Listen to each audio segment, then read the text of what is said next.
Okay, there we go. Cool. So welcome everybody. This presentation is called Gut Health for Overall Health. My name's Michelle. I work for the Healthcare Consumers Association, and I'll be facilitating the talk tonight. My colleague Shavana is somewhere hidden in all these little black circles, they're squares, hidden in all the black squares. She's doing tech support. And then we have 4 wonderful University of Canberra students, Megan, Esther, YM, and Morris. If you guys can give a little wave. There we go. YM's giving a wave. And their supervisor, Emilia. So they are studying, it's nutrition and dietetics. Is that right? Yep. We're nodding. Yes.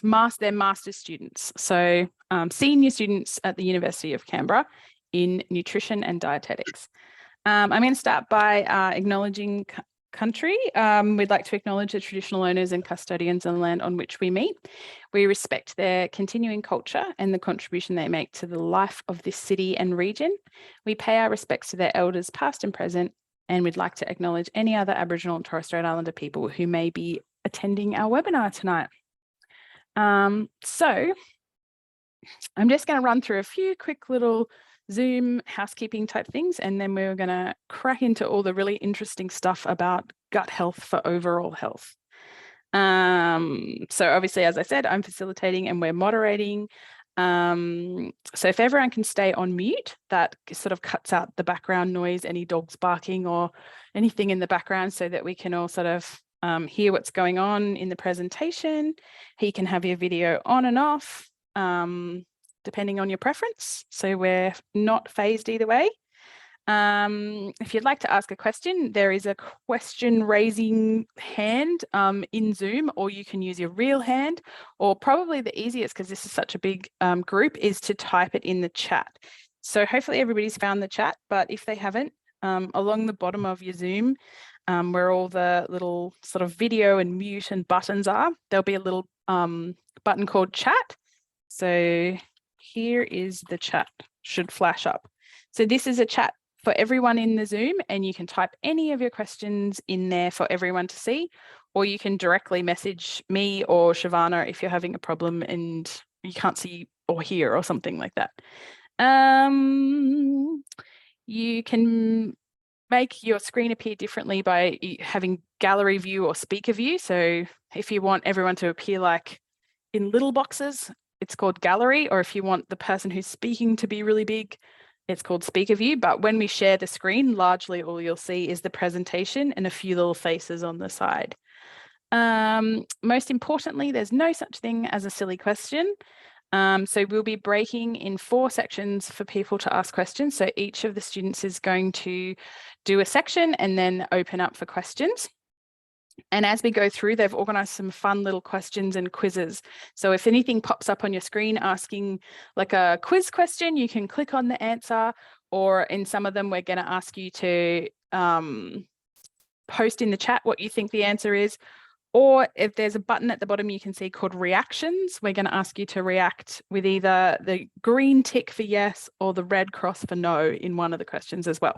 But when we get closer to that, I'll explain that a little bit more. All right, so that's probably enough from me. Healthcare Consumers Association, just one last final time, is who we are, and we like to put on these free seminars to help everybody get really quality information about different things relating to living with chronic conditions. So obviously tonight is gut health, but we've also run them on sleep, mindfulness, exercise. This is the gut health one, and we've got one every month. So if you want to check out what we've got, what else we have coming up, you can pop onto our website. But that sounds like enough chitty chatty from Michelle. I could go on, or no, actually I probably couldn't. Shavana's gonna share the presentation, and we are gonna hand over to YM, who's presenting the first section. Yep. All right, so welcome everyone for coming to this gut health workshop. So my name is YM. So today I also have Megan, Esther, and Morris, my student colleagues, to talk about gut health. So next slide. Does it work if you click it? Yeah. Oh, it's Yep. just a little bit slow. Well, I already did that. Yeah, we did that bit. So, We can yep. move to the next So we bit. can move on. So, all right. Yep. So here's an overview of today's workshop. So we will start with talking about the importance of a healthy gut to our health.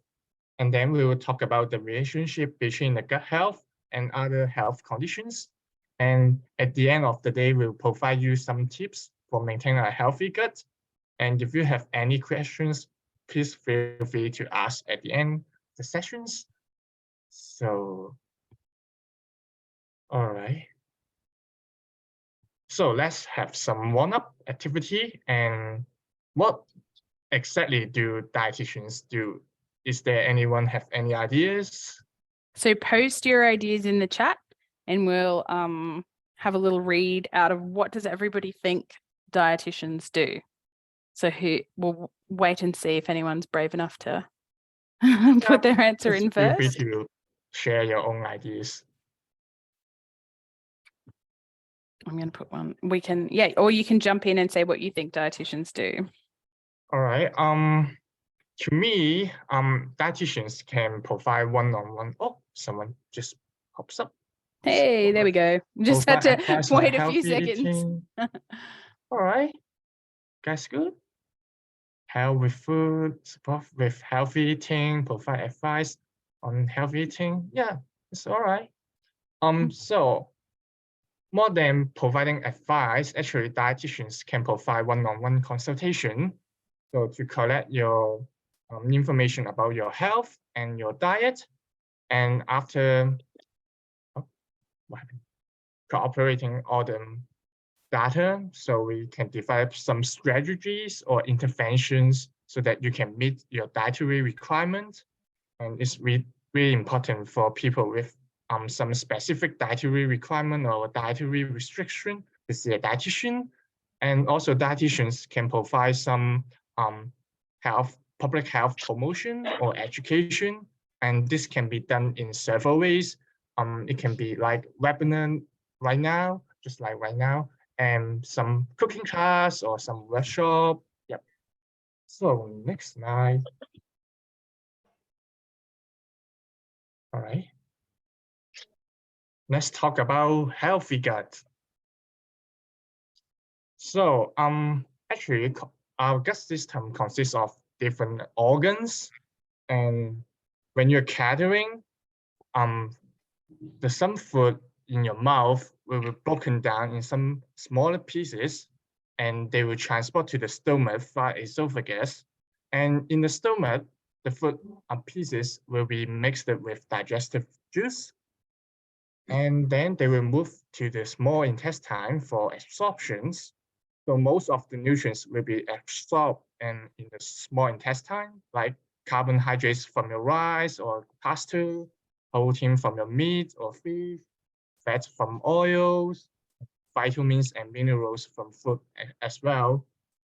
So after the absorption in small intestine, these food residues will go on and pass through the large intestine, where it will absorb the remaining water or some remaining nutrients in the food, and it's the site for preparing stew. And when it's ready, the stew will be expelled out from your body. Yep. So next slide. So one of the critical elements in our gut system will be microbiome.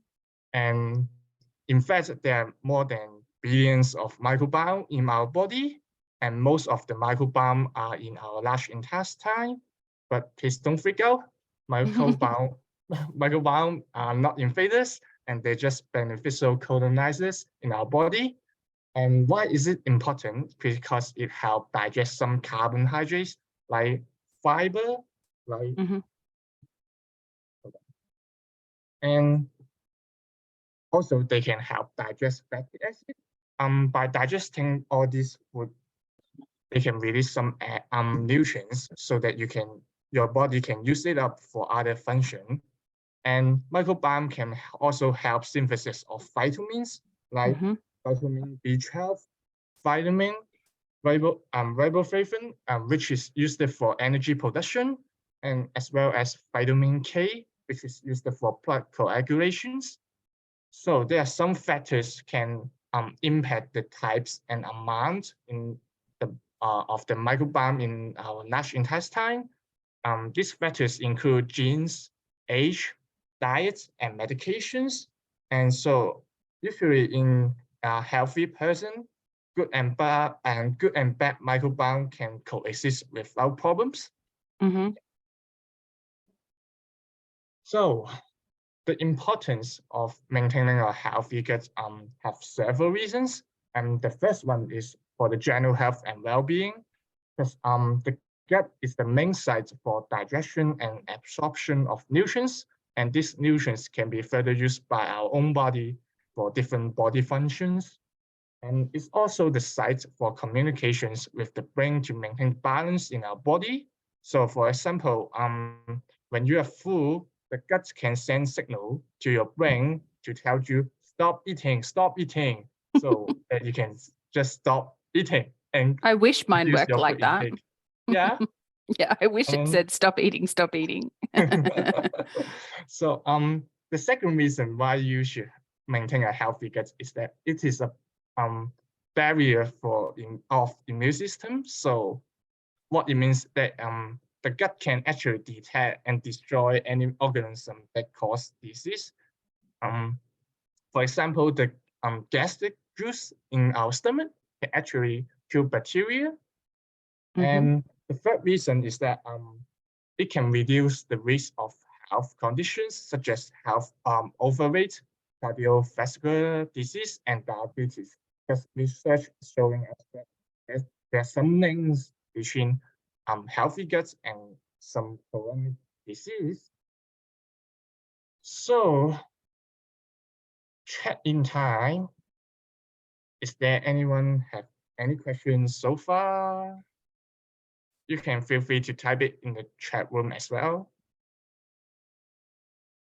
You can type it in the chat, or you can unmute yourself and ask away, whatever you feel. If you have any questions about the first section of our microbiome that lives in our large intestines, which I only learned 2 days ago when the students told me, or we can carry on. So yeah, all right. So I will hand over my time to Megan to talk about the relationship between gut and the health conditions. Yeah, Megan's going to be talking next about conditions. Okay. Oh, hang on. We've got one, YM. Are there any specific foods that affect the microbiome? All right, good questions. Actually, I think this can be answered in the later part. Yeah, I think session of this workshop. All right. Section 3 is all about which foods affect the microbiome. So just that is definitely coming up. Stay tuned for the session. Yep. Stay tuned. I like that. Yep. Okay. Go for Megan. Okay, so I will be covering the next part of the presentation, so linked to health conditions. So just want to preface this by saying that everyone experiences health conditions differently. And if you have any concerns about your own health, to contact your regular healthcare provider, such as your GP, for some personalised advice. So following on with what YM has just spoken about, so our gut is involved in many of our body's processes and can be linked to many issues that occur within the body as well. So the main processes for which poor gut health can have a noticeable impact on include our metabolism, which is the chemical reactions in the body cells that change food into energy that we need for daily tasks, such as moving, thinking, or growing. The gut-lung axis, which is the communication between the gut microbiome and the lungs and vice versa. The gut-brain axis, the immune system, and in our heart as well. So firstly, takes a little while. Firstly, I want to talk about mental health. So mental health can have an impact on our gut through our gut-brain axis, which refers to the communication between the nervous system in our gut and the nervous system of our brain. And this occurs via the vagus nerve. So it can occur in two different ways. It can be physical or chemical communication. So physical communication, we think of the nerves or the butterfly feeling we get where we're feeling anxious or nervous. We can also have types of bacteria that produce short chain fatty acids, which are friendly bacteria to help break down the foods. And these can be associated with lowering of anxiety levels as well. So chemically, the communication occurs through neurotransmitters, which are messengers in our nervous system that carries chemical messages around our body. And disruptions to the gut microbiome can change the type of bacteria in our gut and reduce these short chain fatty acids. It can also reduce the amount of serotonin, so our happy hormone, GABA, which is our calm hormone, and dopamine, which is our pleasure hormone, from reaching the brain. This can result in low or poor mood and increase anxiety, depression, and most other mental health conditions. Gut bacteria can also affect your weight through digestion and hormone regulation. So if microbiome influences how foods are digested and absorbed, it can also influence how dietary fats are stored. And antioxidants are found in plants, known as flavonoids. These can protect the body from damage and help prevent weight gain as well. And there are a number of different hormones that influence appetite, including the following hormones, so ghrelin and leptin, which are known as our hunger and fullness hormones.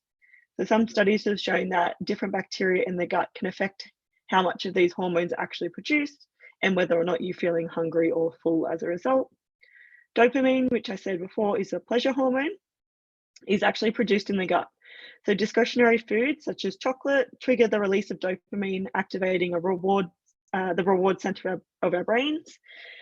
So this behavior is reinforced. This is often why we can't seem to stop snacking, or why we can't put down that block of chocolate.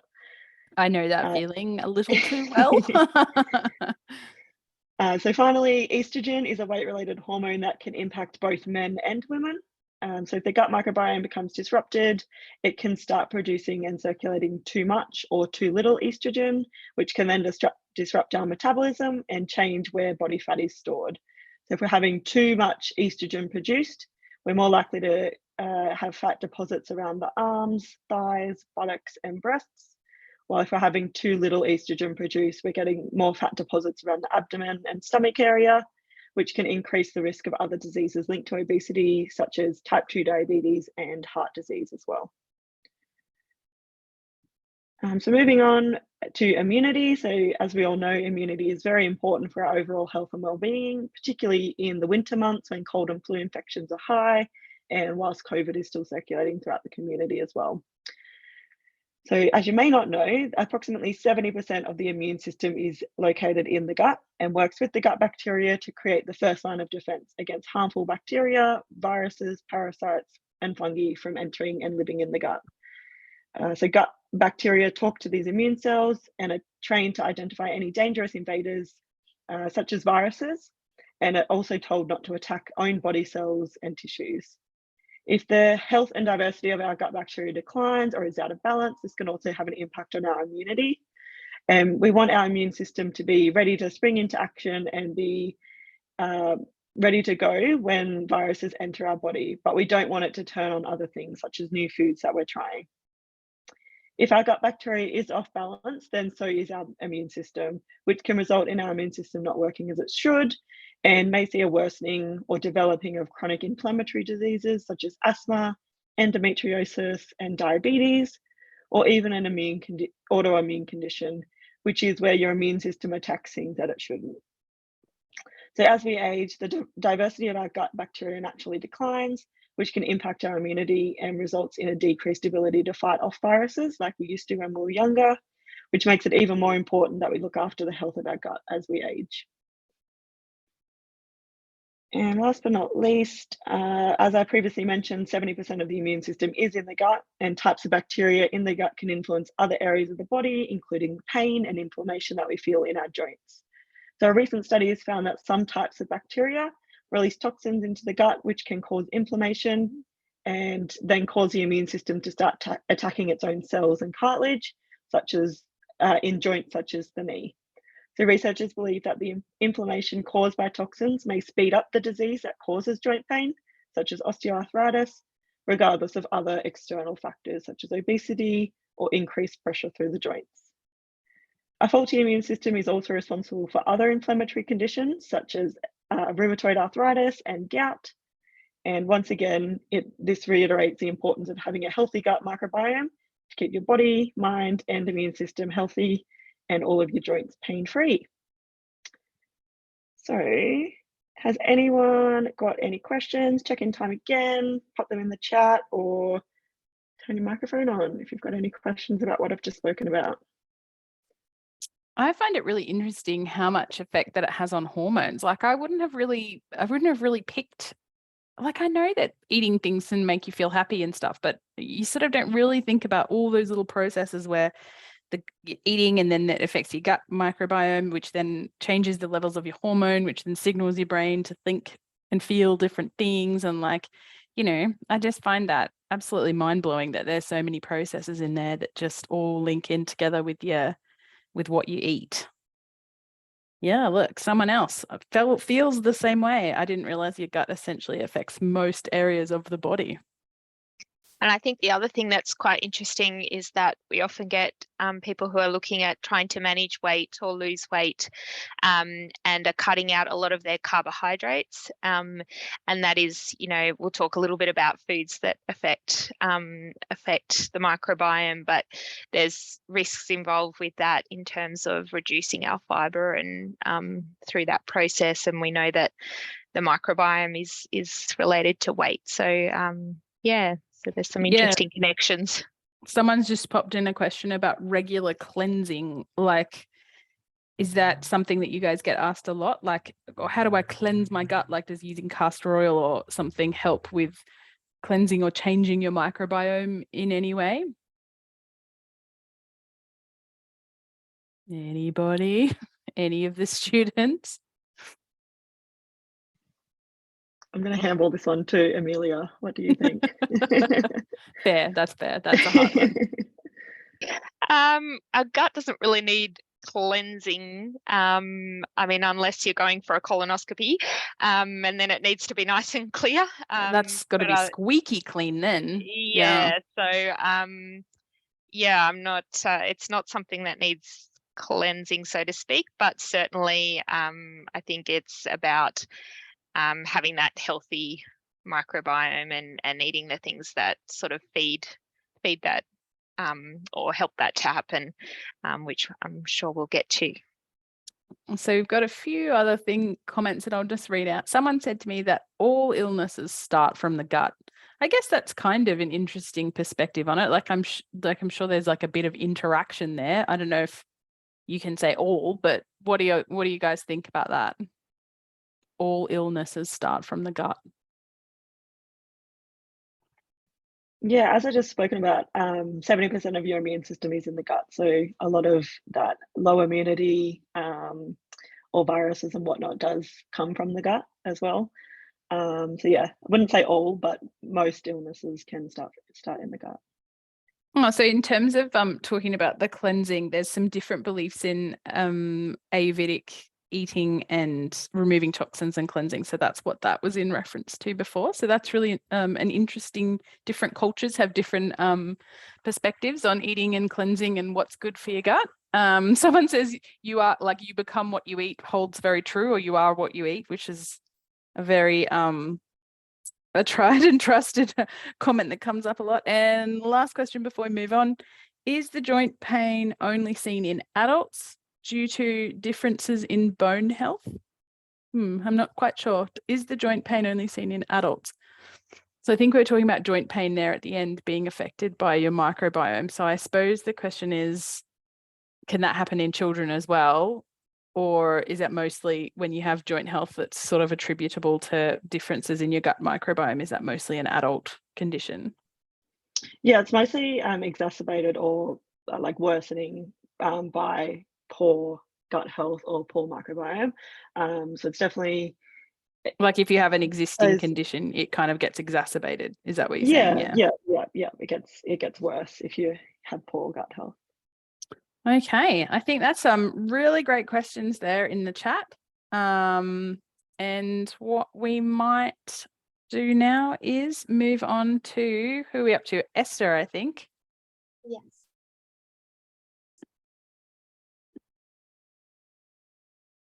I think it just goes a little bit slowly when you click it for the first time. There we go. Yeah. So now that we have covered how gut health can impact our overall health and how it links to other health conditions, so Maurice and I will be discussing some eating tips we can do to improve our overall gut health.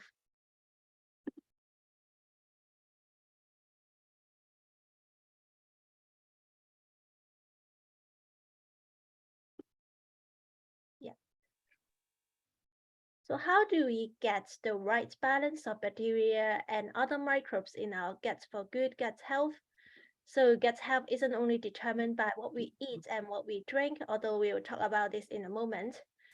Specifically, we will touch on what a healthy diet might look like, and we will focus on how our fruits and vegetables and also fiber can encourage good bacteria.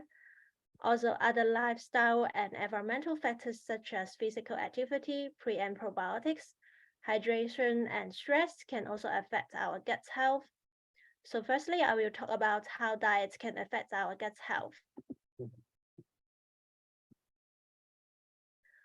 So the first tip we have here is to have a healthy diet with a diverse range of foods. Here, the Australian Guide to Healthy Eating is a very good selection guide that reinforces all areas of healthy eating.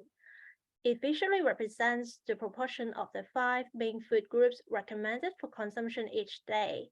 So these key food groups include your fruits, your vegetables, and your cereals, particularly whole grain and high fiber varieties. We have also got lean meats and proteins here, including the eggs, legumes, beans, and tofu. And then the 5th group is dairy with milk, cheese, and yogurt. And we are trying to aim for reduced fat options.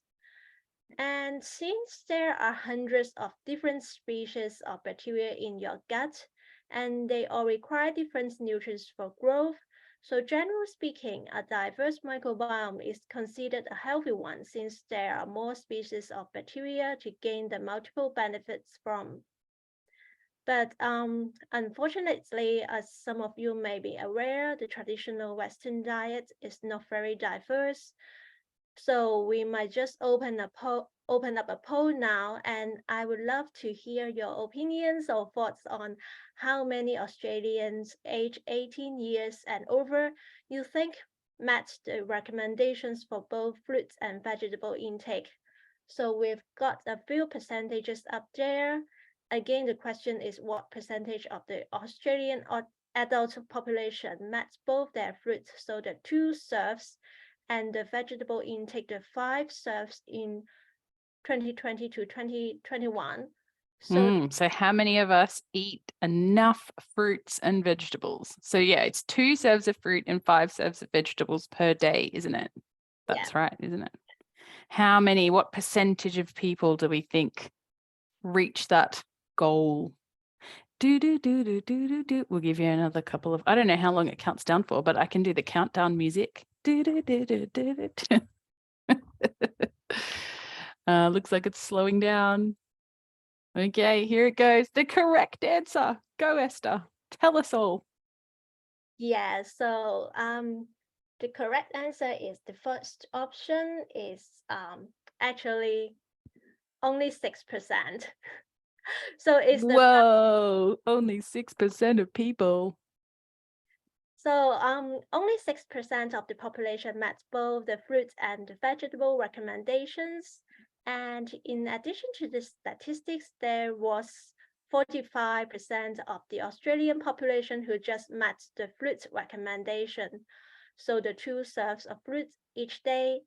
And then only 9% met the vegetable recommendations of 5 to 6 serves, depending on your age and sex. Yeah, so I could see that. I reckon most people would consider fruits a bit easier to palate than 5 to 6 serves of vegetables is quite a it feels like a high amount, but it shouldn't. So isn't that interesting? We all need to Eat our beans more. Yeah.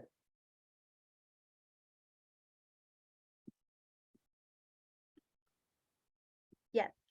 So on this slide here, I have the recommended daily intake of the vegetables and fruits. So for the majority, it's recommended that you have between 5 to 6 serves of vegetables. And this might sound like a lot at first, but one standard serve could be 1 medium tomato, 1 cup of leafy salad vegetables, or even half a cup of cooked veg. And this could even be corns or peas, and we are trying to aim for variety. So and there are so many vegetables to choose from, and the more colors the better, as this indicates a wide variety of nutrients to your vitamins and your minerals and your gut bacteria to flourish. And some tips to increase the vegetable intake could be adding some to soups and adding some to wraps, or even bulking up the sauce. So for everyone, the average of the 2 serves of fruits a day is recommended. And this can look like 1 medium fruit, so an apple or banana or an orange, or 2 small fruits like apricots or mandarins, or even just half a cup of berries. We want to try and limit fruit juice, especially pulp-free, and just to occasions, as most of the fiber is in the skins of the fruits, and it's easier to overconsume fruits in this form. So adding fruits to plain or sparkling water is also an easy way to bump up our intake. That's a good idea. And I've seen like lots of people put spinach in like green smoothies and stuff too. That's probably not a bad one.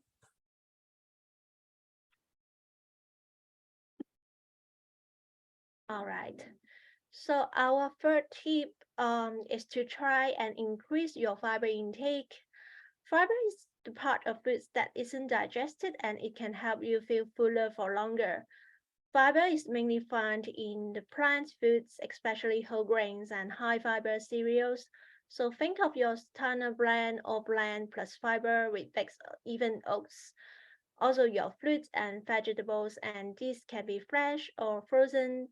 And your dry nuts and seeds on legumes and lentils are also high in fiber. A key role for fiber is to provide prebiotics that feeds the good bacteria in our guts. It's also essentially the main food source for the good bacteria living in our guts, and this allows them to grow and support our body functions, such as your immune system, hormone production, and overall gut health, as mentioned earlier.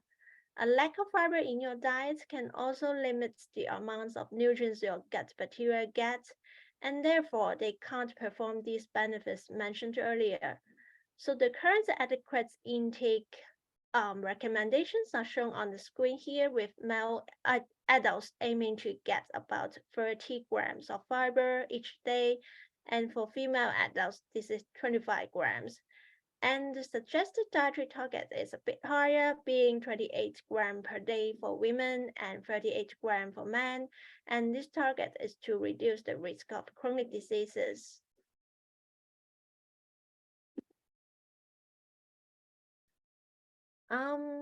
Yeah, so we have got some tips on the screen on how you can increase your fiber intake, and that includes choosing wholemeal or whole grain varieties. So this could be switching to whole grain or even multi-grain breads, swapping to brown instead of white rice, or choosing wholemeal noodles and pasta. You could also add some fresh or dry foods to cereals, and in this colder weather, maybe on your porridge. Sprinkle some nuts or seeds on top as a great source of fiber. You can also swap out some of your typical snacks for those higher in fiber. So high fiber snacks include fresh fruits such as mandarins and kiwi fruits, which are in season at the moment. Raw vegetables such as celery or carrots with hummus is great. So if you have stew or casserole style dishes, you could try and swap out some of the meat with lentils, beans, chickpeas, or other vegetables. I want to emphasize that it is best to increase your fiber intake gradually and over a few weeks, because this allows for the natural bacteria in your gut to adjust to the changes. Think if you were a colony of bacteria that suddenly got your food intake doubled or tripled within a few days, you would probably get quite overwhelmed and might feel a bit bloated, crampy, and gassy, and that's how the bacteria and you will feel. I was going to say, I could imagine that. I could imagine my tummy being quite gassy if I doubled it in just one day.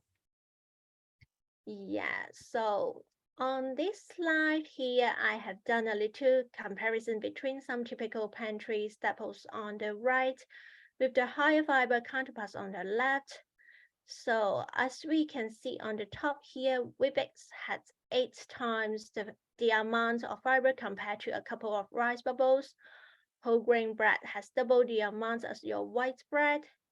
Peeling potatoes can also remove up to 40% of fiber.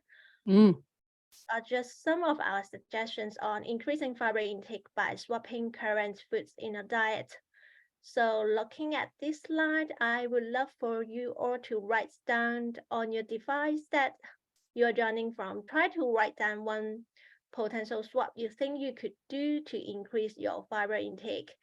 And you can use one of the swaps written here or even think of your own.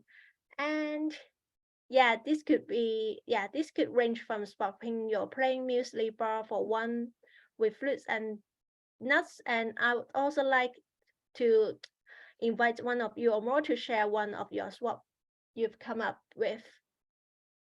Yeah, you can pop it in the chat. I just popped mine in the chat. I swapped white bread to dark rye bread recently, thinking that looked browner and more fibrous. Do I win any prizes? Is that a good swap? Anyone else want to type their swaps? Oats instead of toast. I'm already on the wholemeal list. That counts. Very good. Extra points for you. Consider multi-grain ones. Oh, you don't like all brown rice, so you mix white and brown rice. That's clever. Because then you get more of a sort of white rice flavor, but with more fiber. Yeah, wholemeal bread is good. Wholemeal bread is good, yeah. Yeah. There's fiber in avocado, yeah. High fiber options. Anyone else? Yeah, so thank you so much for contributing those adding. Yeah, multi-grain ones. Yeah, multi-grain bread. Good.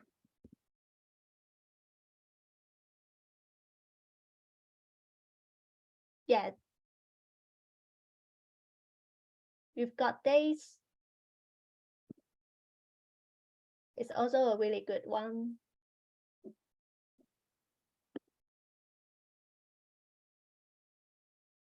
Yeah. So we will continue to talk about pre and probiotics first before we address to those questions. So another way that we can look after our gut is by eating a diet full of pre and probiotics. So prebiotics are plant fibers that act like a fertilizer to your gut, stimulating the growth of healthy bacteria. They lay the groundwork for probiotics to come in and do their job. Prebiotic foods, sorry. Go back. Yeah. There we go. Oh, too far. There we go. So prebiotic foods are rich in fibers such as whole grain, legumes, beans, and fruits and vegetables as shown in the little graphic here. We've got onion, soybeans, asparagus, bananas, leek, some breads, artichoke, and garlic. So if you are aiming to eat foods that are high in fiber, chances are you are also eating foods that are also high in prebiotics, which is a great news for your gut. Where prebiotics act like a fertilizer, probiotics are the flowers in which the prebiotics have flourished. So probiotics are foods that contain live bacteria that make their way down to your gut and help keeping your gut microbiome that we spoke about earlier nice and healthy. So some of these include your yogurts, some cheeses, and fermented foods such as kimchi, miso, some aged cheese, bitter chocolate, or yogurt. So, Look, chocolate made it onto the good list. Yay! I just have to find, like, is that like a dark, no sugar, like less sugar one? Bitter chocolate. I'll find that. so I will now hand over to Morris, who will be discussing our remaining 2 tips to improve our gut health. And then we will get to some of the questions I saw in the chat. There's more time at the end for those. So we haven't forgotten.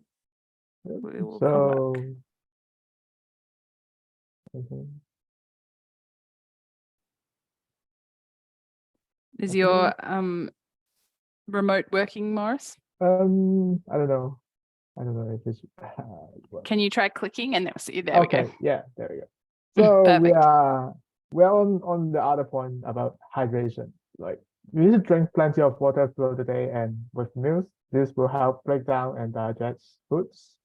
And this will prevent constipation and regulate your bowel movement. Think about a water slide in a park. Hydration to the gut is like water to the slide in a park. If there's no water there, you imagine you will stuck there and slowly slide down, which is same as the gut. If there's no water there, your food and all the stuff you eat will slowly go down in your intestine. So water definitely helps and doing a great part in transporting your foods. And the other thing is it plays a role in transporting acids and enzymes. It's like a bus stop and a crew of deconstruction people, and they decompose all the things and pick up all the nutrients. And that's what hydration means. It means as the bus is help to carry those crew members. And also fluid will reduce inflammation, which intestine may be inflamed from constant rub of food without fluid transport. Imagine like a wall, if you rub it like once a day or twice a day, it will not hurt it will not hurt. But if there is like a constant rub without any like water to lubricate the intestine, your intestine will be hurt and maybe there's some scratches there that will cause inflammation. And that's why we are hoping all of you to like get hydrated every day, which water is preferred, but this is not the only way to reach your intake. You may try teas or flavor waters, like you add cordials, flavorings. Some people may add fruits or vegetables like cucumbers, watermelons, lettuce, tomatoes, or lemons. But at the end of the day, we will choose water first from anything. So here's a quiz time. What do all of you think is the daily water requirement for an adult? Ooh, should I do the music again? Do, do, do, do, do, do. Oh, how come it's, oh, there we go. I was like, no one's answering. How much water, what is the recommended water intake for adult men and women per day? It's moving around. 3.5 litres, 2 litres, 1 litre. Most people are going for, ooh, it's neck and neck. One of the middle 2 options. What do we think? Still going, still going. Oh, I think it's come to the end. How long does the poll thing go for? Oh, here we go. What's the answer? Men 2.5 litres and women 2. Oh, I stole your thunder. Sorry, Morris. You go. Yeah, it's all right. It's all right. Like men, we are recommending, the suggestions recommendation is 2.5 liter for men and 2 liter for women. And for most of you, I think you get it correct. So just aware how you drink every day. Choose water first. But if you are not in the mood of water, sometimes you may try tea or coffee or juices or milk. Those also provide fluids. And the last one for positive, oh, it's not working. Oh, it just takes a little second to go over to the next slide. Or is it not working? There we go. So the other thing it may affect your gut health is stress. Stress can be different aspects. First, there will be psychological stress, which is anxiety or depression. And then there's sociological stress, there's maybe financial stress and academical stress. And then there's a biological stress, which means pain, like your leg pain, your arm pain, any kind of pain. And then environmental stress, that means like noise and pollution, like air pollution. It may irritate you and it may make you feel stressed. And then the last one would be physical stress. That's mean if you are under excessive exercise, maybe you're running for 6 hours, you may be under stress. So impact of stress is that when you are under stress, your brain will raise up a flight or fight message, and this will delay some of the part of your body working, and which digestive system is part of one of it, which will cause your food is not well digest because they are not well working, and it will result in that your nutrients is not fully absorbed, and that may sometimes lead to either constipation or diarrhea. On the other hand, stress will also affect hormone regulations, and which will lead to you being overeating or undereating either way. So it's good to find some stress relief strategies that work for you. Some may be thinking meditations, mindfulness, or talking with families, friends, or counselor, or maybe journaling, and having an adequate sleep and exercise definitely help for reducing your stress. So apart from the all positive things, we are jumping into some negative impacts on the gut. First would be medicines and antibiotics. Those things will alter or damage the gut microbiome, which antibiotics and medicine may change the gut microbiome, which result in several negative consequences on the gut microbiota, from reduced diversity of the microbiome species, changing in metabolic activity, and the selection of antibiotic-resistant organisms, which may resulting in downstream effects such as diarrhea caused by antibiotics. And the second one is diet high in ultra-processed foods, which may interfere our gut-brain axis or causing inflammation.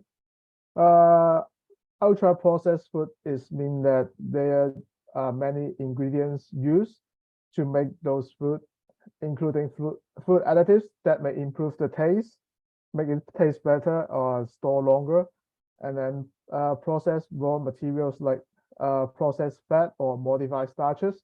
Those are the things we'll use in a factory or industrial origin. So this means that some of the things like sausages, hams, spams, or some canned corned beef may have a lot of those additives, which may be a source of ultra processed food. And at the end of the day, those food may have a better taste or longer store time. But on the other hand, the gut bacteria sometimes is capable of ingesting and processing some simple sugars and the high fat content, which ultra processed food is some kind of high fat content food. So under these circumstances, those simple sugars, which you used to which you should digest, is now digested by the bacteria, and they get it, and you didn't get it. And then there's something called intestinal stresses, which includes certain food colorants, emulsifiers, artificial sweeteners. These additives will change the ratio of key bacterial genera in the gut, wherein they affect the protective mucosal layer and expression of important defensive molecules. And this may cause toxins can accumulate at the area they are not supposed to be, and that may cause you sick or inflammation. The third part is alcohol. Alcohol may also cause inflammation and changes in gut linings. And inflammation, what I mentioned is the gut does not work properly. And Alcohol will lead to small intestine bacteria overgrowth, which and a significant negative effect on healthy bacteria, which result in altering the microbiome environment in your gut. And then the second one is alcohol will change your gut lining, which means some other substance will be permeable from the intestine to the bloodstream, such as toxin. And in short, it means toxins can go to your bloodstream, which they should not go to because of alcohol changes your gut, and they now can go through the bloodstream. Oh, sorry. The fourth one would be artificial sweeteners. They may alter the gut microbiome or increase bloating. And the consumption of artificial sweeteners will lead to a reduction in good gut microbiome, which means it's also changing your microbiome environment. Yeah, and the last one will be poor sleep or exercises. Some studies shows that exercise can increase our healthy bacteria in the gut by 40%. And on the other hand, the lack of sleep may lead to a higher stress. So it may turn back to what stress may make your gut unhealthy. And then being tired will affect your choice of food, which you may want to have some unhealthy food, which is quick and easy to have. So it all leads back into a little cycle. Yeah, it goes around into like a vicious cycle. Yeah. If you feel tired, you just get those things, and then you may be tired again, and you still get some ultra processed food, which is like they are easy and quick, accessible. Yep, that's all for the negative impacts on the gut. And then check-in time. Oops. Okay, go back one. Okay. All right. So now I'll read out some factors. You may react with thumbs up or thumbs down, or a happy face or angry face.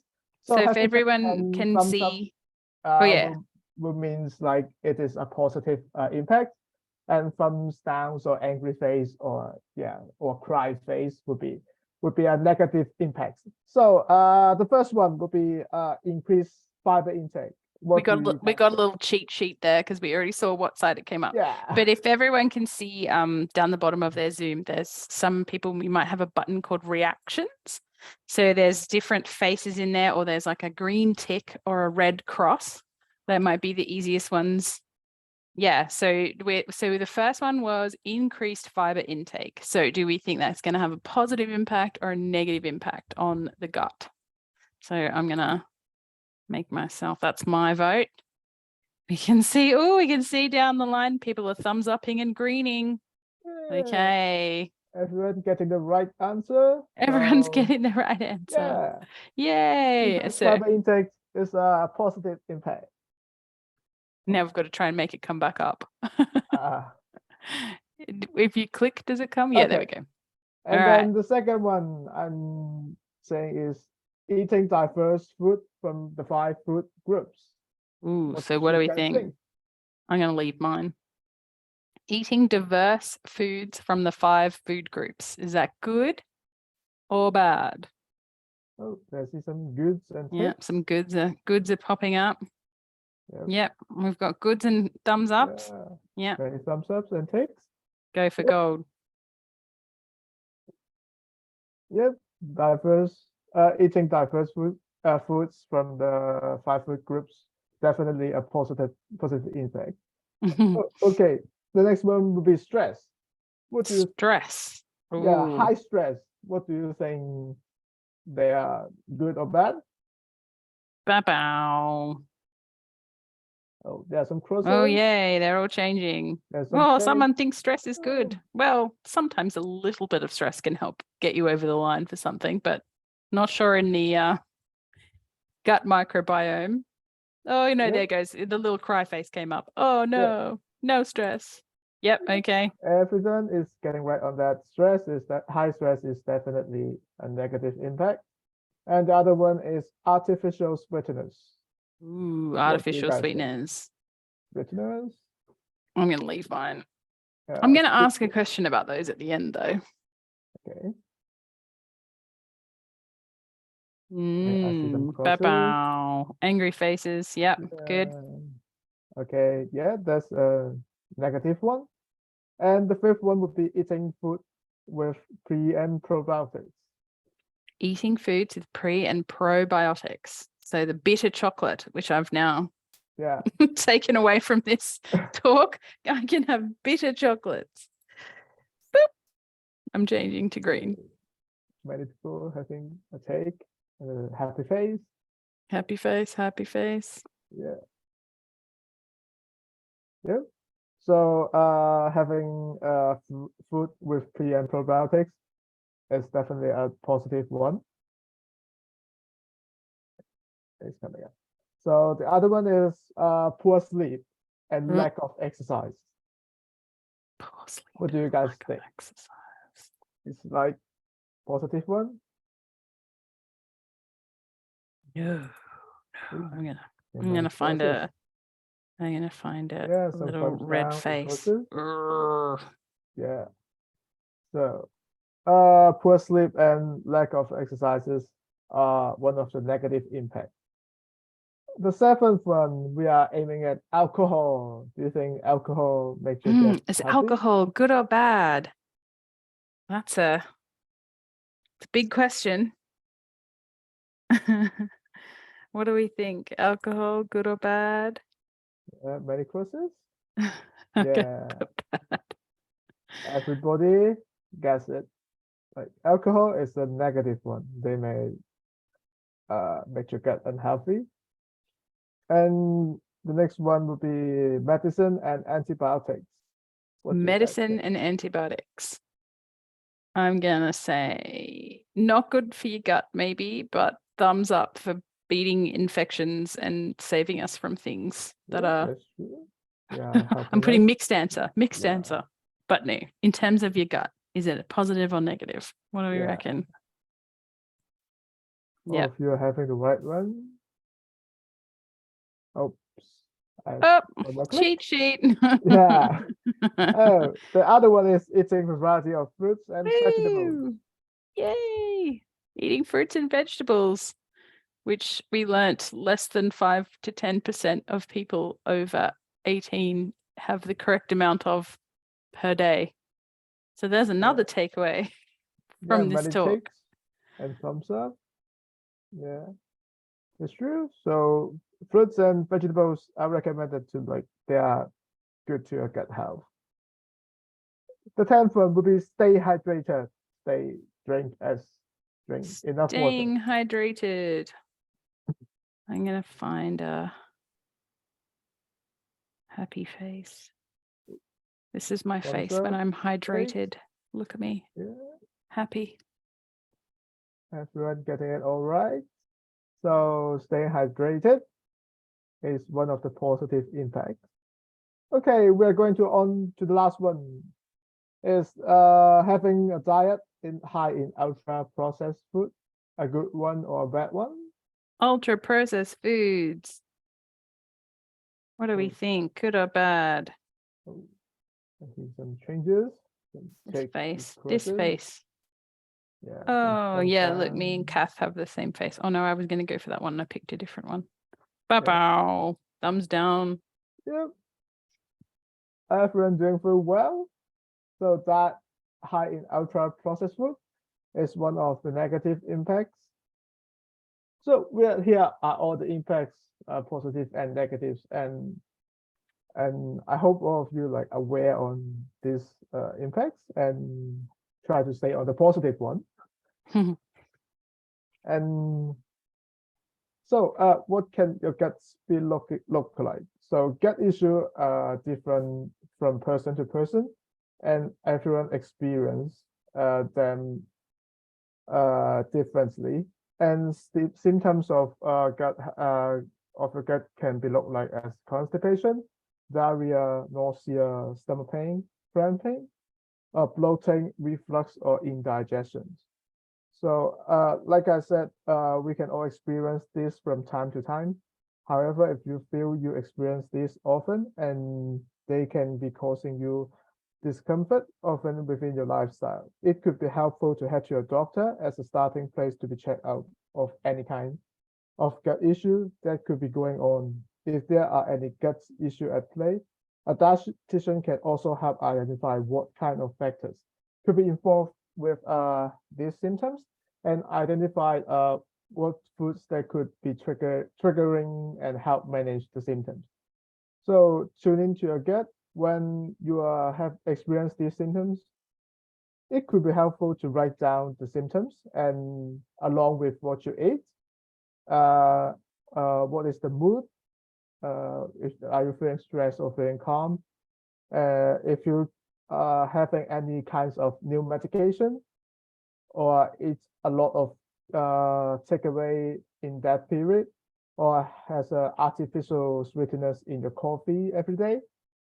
By writing all of these factors down along with your symptoms, you can see a pattern that, maybe the artificial sweetness make your gut unhealthy, or maybe at that period you are feeling so stressed that may cause you diarrhea or constipation. So at the end of the day, if you are having like serious gut problems, don't hesitate to go to a doctor or a dietitian or any professionals that they may help you with your situation. So using that tool of a notebook and recording is something that dietitians will often maybe ask you to do if you're tracking symptoms. Yep. So head to the last part of summary.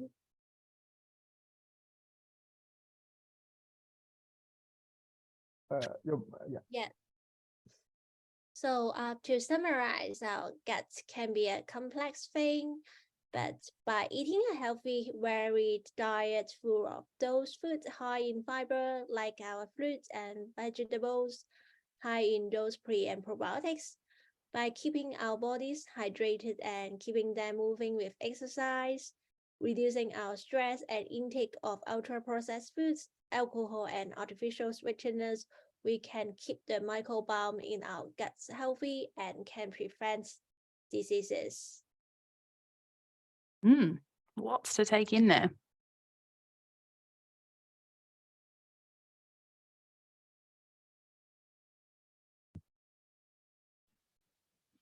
So just before we finish, we are part of the UC Nutrition and Dietetic Student-Led Clinic. So as we are student-led, us students are the ones taking the consults. We do have our supervisor, Emilia, who sits in and helps us out. We can provide one-on-one dietetic advice, individualized to your conditions and to your needs. And because we are students, we are relatively cost effective as well, with initial consults costing $40 and a review costing, and a concession costing $30. So yeah, there's the details on the screen there. You can either call reception or you can email to make an appointment, or you can pop in. We are located in the Health Hub on the University of Canberra campus. If you know where Oka Health in Bruce is, we are on the floor above that. I'm going to send these slideshows and details around in an email to everyone, so you don't have to frantically write it down if you don't want to, but you can.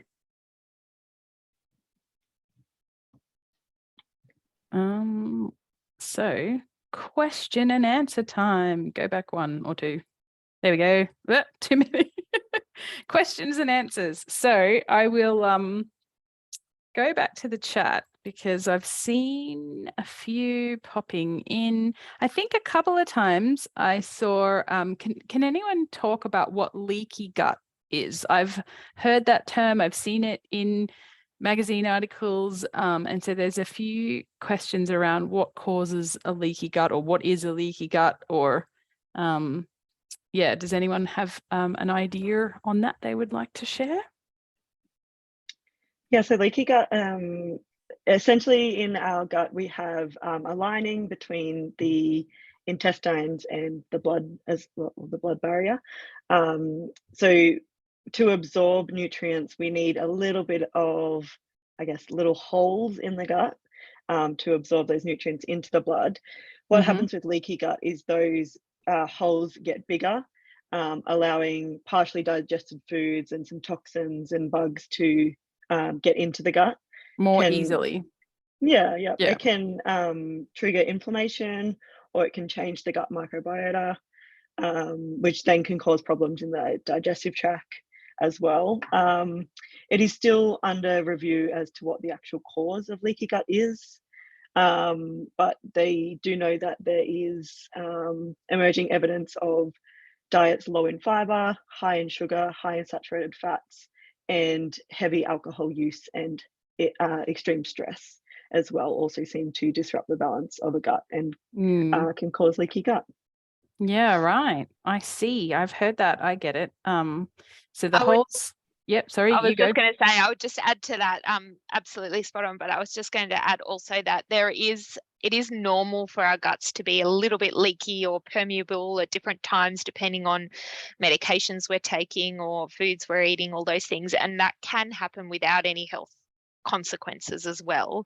And the other factor would be if someone has a specific condition like celiac disease, if they're eating gluten, which we know they should exclude, then that can cause, a more permeable gut or leaky gut. So it's can depend a bit on the individual as to how much damage or how much of a problem that actually is. If you're interested in reading more evidence-based stuff around leaky gut, I'd recommend there's the Gut Health Doctor. Dr. Megan Rossi has some good blog posts and things like that on gut health in general. So I'd recommend that. Okay. One of the next questions says, does refined sugar affect gut health? Refined sugar.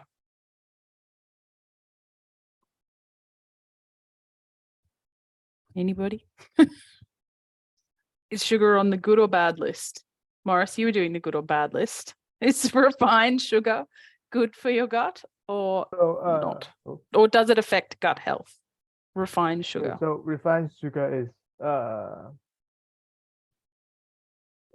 it's not like artificial sweeteners or something. It's still sugar. Like the chemical thing of a sugar is like a refined sugar is more like a sugar. It's normal like thing we would absorb. So I would say sugar is refined sugar is fine for your gut health, but always aim for natural not very a natural sugar like brown sugar or black sugar or sugar cane, those kind of things that may less refined sugar. And less refined in sugar. moderation is the one that always springs to mind when people ask about sugar, isn't it? Everything in moderation. So possibly it's not as bad for your gut as like an artificial sweetener could be, but if you were eating tons of refined sugar, that's probably not great. Okay. Are cordials like orange squash good for the body? Cordials, again, another one sort of high in sugar. What do we think? We did talk a little bit about if your water intake was low, cordials could be an option. Yeah. What do you guys think? I would say cordial would be an option, but just find some with artificial sweeteners.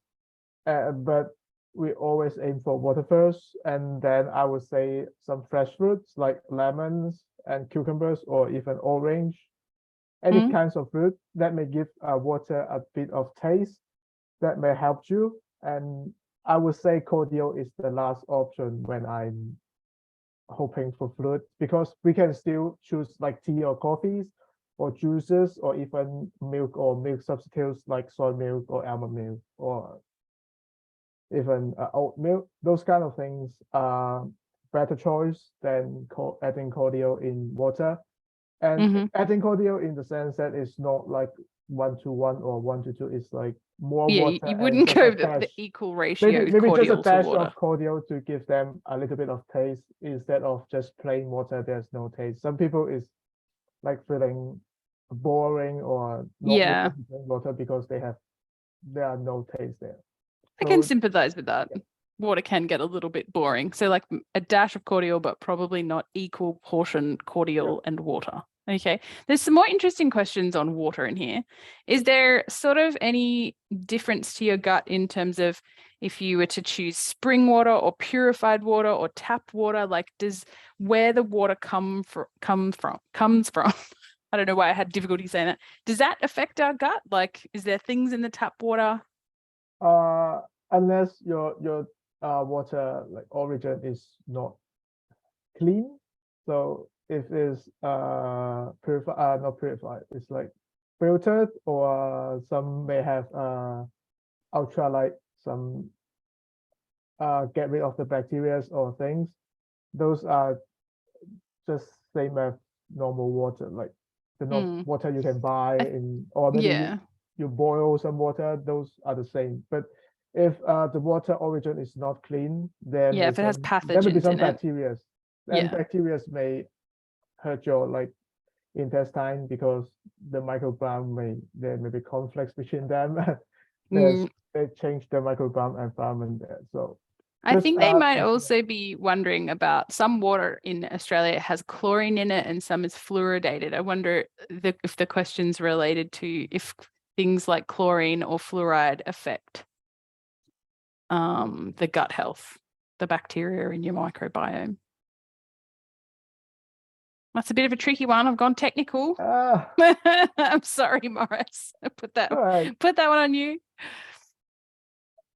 Yeah, chlorine is the use of chlorine in water is to kill the bacteria, which the microbiome in your gut is kind of bacteria. So when you're having chlorine water, when it travels down to your gut, that may kill your, like we say, good bacteria.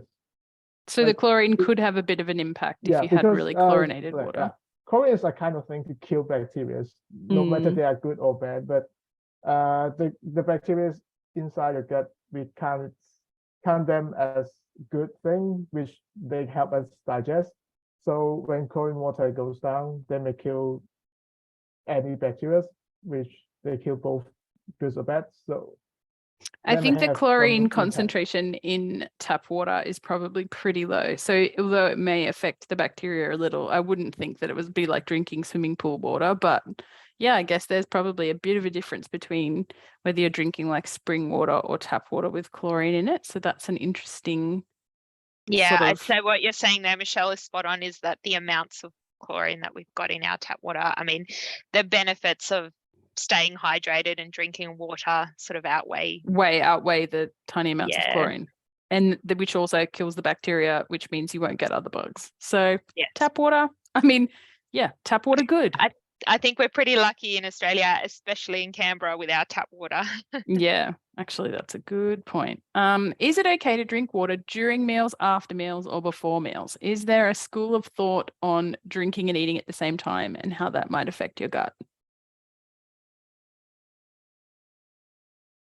Emilia's looking at you guys, students. Who wants to? I guess hi. Can you guys hear me? Yep. Yes, YM, go. All right. So I guess some people may wonder. For me, drink water before meals can help you become more full. To prepare to let your stomach know you're going to have some food inside your stomach. But actually really require further research to confirm whether it's the best timing for having water before or after. Because but I can say that you should have your water intake throughout the day, rather than when you're having a meal, you just drink a whole bottle of water. It's not a good practice. That can sometimes give you a tummy ache, can't it? Yeah. Okay, that's an interesting point about drinking a bit of water to help your body feel a bit fuller. If you're a kind of person who doesn't feel full easily, having water might help with that trigger to feel full, I suppose. So that's a good one. It's also good to drink water when you wake up, so to help activate the organ. Yeah, And- and also I was just going to say it probably depends a bit on individual circumstances. There are certainly conditions where we would recommend that people separate their fluid and food intake to sort of reduce any symptoms of, say, things like reflux or that kind of thing. But that would be very specific to different conditions. So it really depends a bit on the individual and if certain ways help you to get that fluid in, or so yeah, it can be individual as well. We were talking in the chat about alcohol, the effects of alcohol, and someone wrote, alcohol doesn't have a great effect on your wallet either. I like that. That's true. Does UC do research on diet and health? It's a good one. Yes, absolutely. We've got a number of dietitians and nutritionists who are doing different PhDs. We've got a number of researchers that are working in this area. We've got, I know we've got someone looking at mental health and nutrition. We've got another PhD happening in plant-based diets and sarcopenia. So muscle, looking at muscle. And a number of many other projects. We also have research that is looking at all sorts of different areas of food science as well. I think we were just talking the other day about the benefits of eating dried crickets, but we won't go into that today. Dried crickets. I always see on those episodes of Bear Grylls when he's eating insects, he always says there's like 20 times more protein in this insect per gram than there is in like a steak. And I think, yay, but I'm not going to eat that. I'd rather eat steak. So eating insects could be the way of the future for protein, maybe. That's what the UC research is going to tell us. We have no more questions in the chat, and we have a couple more minutes left. The students are like, no more questions, Michelle, no.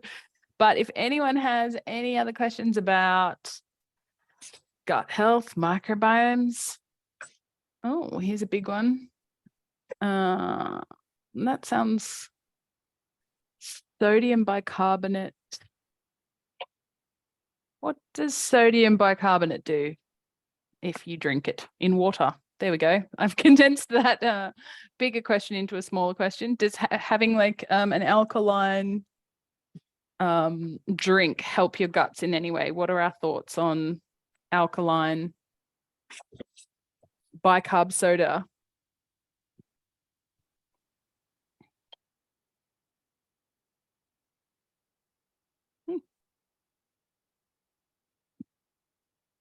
Anybody? Vegans? So I mean, our stomach acid that we have in our stomachs kind of brings everything back to a particular pH that we need in our stomach. So so the things that we eat and drink really are going to get to that pH that our stomach needs it to be at. I'm not sure if that answers the question. I'm not aware of any connection with bone health necessarily, but happy to look at any research that's out there, but it's not something I've read recently. Yeah, that is a sort of a different one. It's a bit of a trickier one. Yeah, well, there we go. Bicarbonate soda diluted in warm water. Not sure entirely, but yes, our stomachs are very acidic on the inside. So I know there are different schools of thought around drinking like vinegar in water and lemon juice in water or bicarb in water, but our stomach sort of exists in a very nicely acidic, juicy state down there. And I think what Emilia was saying is everything comes back to that level. So anyone else want to just jump in on their microphone and ask any questions or put more in the chat? There's a few people had asked about whether the clinic can do telehealth, and Megan's helpfully put in here that there are telehealth consultations available through the student-led dietetics clinic. So I'll put those details in the follow-up email if people want to check in. Is anyone coming on or off to ask a question? And just on the back of that, we do accept self-referrals as well. So you don't need to go to a GP to get a referral. You can simply just book an appointment and one of us will give you a call to have a quick chat, and then we'll see you in your appointment. That's really helpful to know. You don't need a referral. There's actually a number of student-led clinics in the Health Hub. There's not just nutrition and dietetics. So when you check out the website, you can look for, there's exercise physiology and eye testing and all sorts of things that the students are like to learn and practice on people with at the UC clinic, but it's all supervised by excellent supervisors. So it's a really great low cost option if that's something you're interested in going for.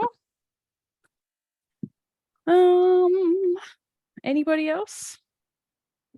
We've got a couple more minutes, but we can finish a little bit early if no one has any further questions. I will put this recording on our YouTube channel, and I'll send out the link to everybody so you can rewatch any parts or pause and look at the slides. I will also send you the link to the UC Health Hub and the clinics there. And I suppose if anyone thinks of a burning question that they have later, they can always email it through to me and I will pass it on and see if we can get the answers, or you can make an appointment. Whoop, we're unsharing. Okay, that sounds good. Well, I think that that's probably going to be the wrap up. We love to offer these managing your health webinars to everybody once a month. Free webinars with lots of different information from subject matter experts. So I'd like to thank our subject matter experts, the wonderful students, for providing us with this PowerPoint slides and all this information. You did a great job. We have like an evaluation form, which I think we're going to post in the chat in a minute, or I'll send that around as well. So we're always keen to improve or change things if it makes it easier for people to understand, or if you think the formatting could go a little differently or whatever, let us know in the evaluation. There it is there. It's an office form. Yeah, we're the Healthcare Consumers Association and we have a membership. So if you feel like you're someone who's interested in healthcare and advocacy and wants to learn more about the consumer side of things, you can jump onto our website. I think that's everything that I need to tell you. We have a Canberra Health Literacy website. It's called Canberra Health Literacy, so that's helpful. It's like a hub of all sorts of different health information. We give lots of public talks as well as these online talks. And so there's lots of resources and information about staying safe in hospital or managing your medicines or many other topics on there. If you're keen to look at any of our consumer resources, it's called the Canberra Health Literacy website, which I'll put in the email too.